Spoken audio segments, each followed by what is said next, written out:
নমস্কার and welcome to my channel. আজ আমরা চলেছি সুন্দরবন। সুন্দরবন জাতীয় উদ্যানটি পশ্চিমবঙ্গের 24 পরগনা জেলার দক্ষিণ পূর্ব সীমানায় অবস্থিত ভারত তথা বিশ্বের বৃহত্তম ম্যানগ্রোভ অরণ্য।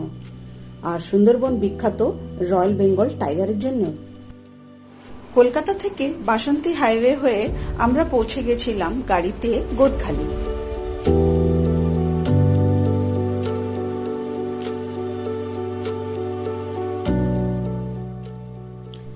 গোদখালি থেকে আমরা নৌকায় করে প্রথমে বিরাজমণি ঘাট এবং সেখান থেকে টোটো করে পৌঁছে গেছিলাম বালি আইল্যান্ডে।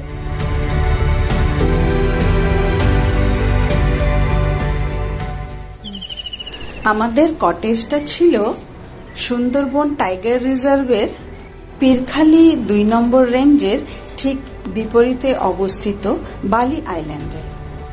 পরের দিন খুব সকালে ফ্রেশ হয়ে আমরা বালি যুব আবাস ফেরিঘাট থেকে বোটে উঠলাম।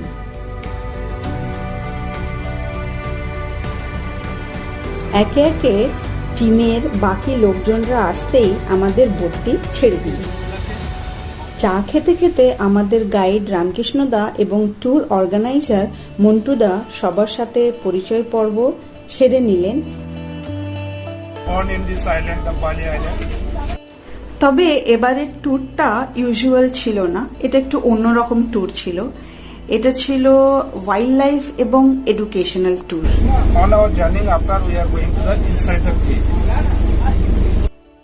আমাদের এই ট্যুরটা ছিল 3 দিনের, আর আমরা 8 জনের গ্রুপ ছিলাম। একটা ল্যান্ড ফর্ম করে, তখন প্রথমে ল্যান্ড আছে, লাইট মানে হালকা একটা কাদা আছে, তারপরেতে ওখানে শ্যাওলা আছে, মানে তোমার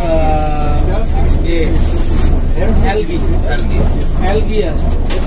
সেই অ্যালগিটা যখন মাটিটা আরেকটু শক্ত হবে তখন গ্রাস আছে, গ্রাস আসার পর মাটিটা যখন আরো হার্ড হবে তখন তোমার একটু বড় গাছ হবে, বুশ, তারপরেতে এই বড় ট্রি। আর ম্যানগ্রোভের যে ট্রিগুলো বা সমুদ্রের ধারে যে ট্রিগুলো যেগুলো থাকে সেগুলোকে, এই ট্রিগুলোকে বলা হয় সোয়াম্প, যেগুলো হার্ড উড। আর যেগুলো তোমার গ্রাস আছে, ওয়েটল্যান্ড আছে, স্টেপ আছে, বেরি আছে, এক একটা ল্যান্ডের এক একটা ক্যারেক্টার।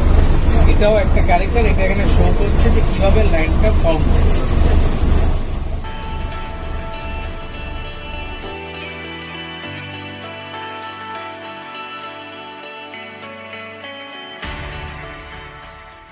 প্রথম দিন আমরা গোমতী নদী হয়ে গেছিলাম দোবাকি খাল, এন্ট্রি পয়েন্ট এবং দোবাকি ওয়াচ টাওয়ারের আশেপাশের এলাকায়।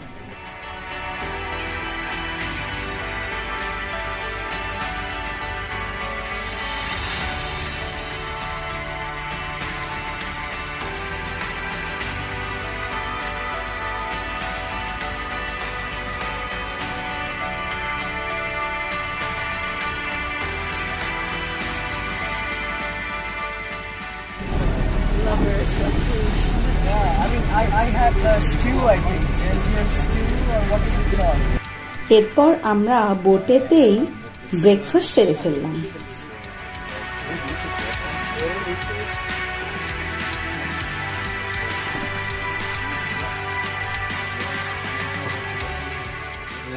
এটা হচ্ছে সমুদ্র এবং খানিকটা ম্যানগ্রোভ, লতিয়ান ওই দিকটা।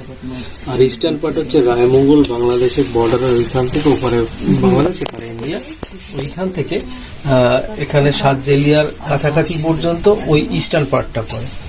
ওই দিকেও বড় নদী, এদিকেও বড় নদী, আমাদের এই দুটো পার্টে, ইস্টার্ন আর ওয়েস্টার্নে। তাতে কি হয়, ওইখানে গিয়ে ক্রস করা বা টাইপ অ্যানিমালস গুলো, অ্যাক্টিভিটি গুলো, আইল্যান্ড গুলো বড় আছে, ভেতরে থাকছে, রিভার গুলো বড়, তাই ক্রস করছে খুব কম।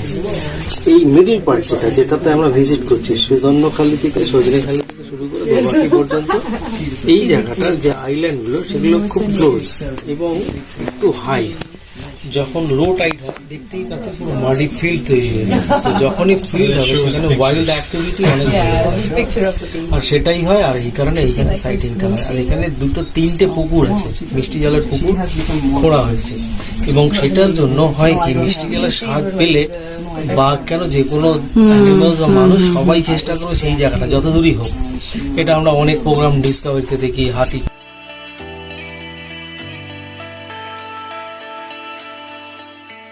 এরপর একটানা বাঁচতে বাঁচতেই আমাদের দুপুরের খাবার পরিবেশন করা হলো।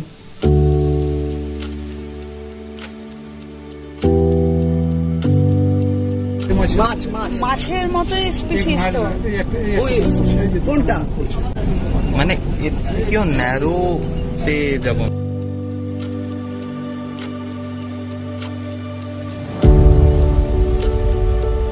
ও বাকি ক্রিকের মধ্যে আমরা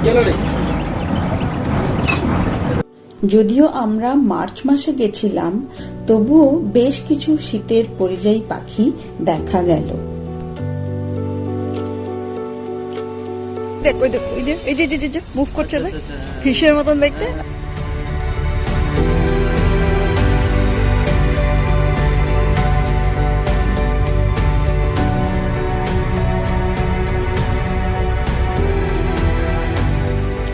এখানে জীবন জোয়ার এবং ভাটা দ্বারা নিয়ন্ত্রিত হয়।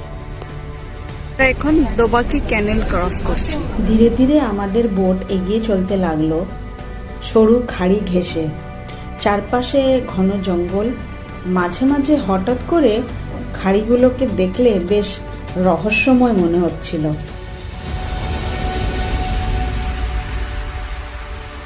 আমাদের গাইড রামকৃষ্ণদা এবং মন্টুদার কাছে জেনেছিলাম সুন্দরবনে বন্য জীবজন্তু বা বাঘ দেখার আদর্শ সময় কিন্তু মরাকোটাল।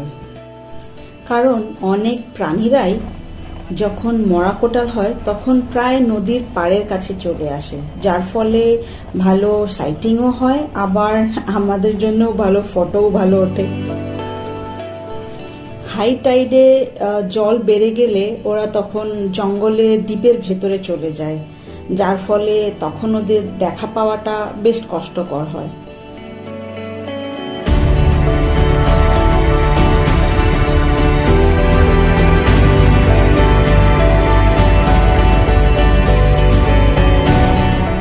এখানে দিনে দুবার জোয়ার ভাটা হয়।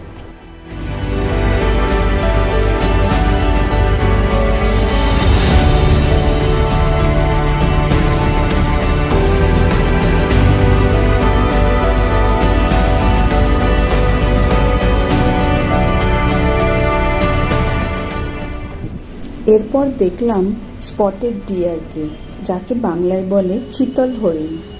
খুব সজাগ দৃষ্টিতে আমাদের দিকে লক্ষ্য করছিল।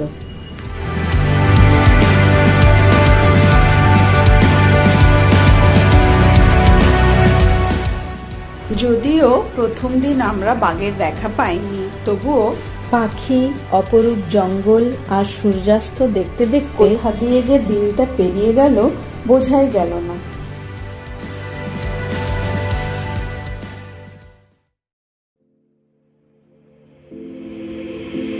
Take a moment right here, feeling like it's out gear, driving towards the sun with a rose and a gun, feel the wind in my hair.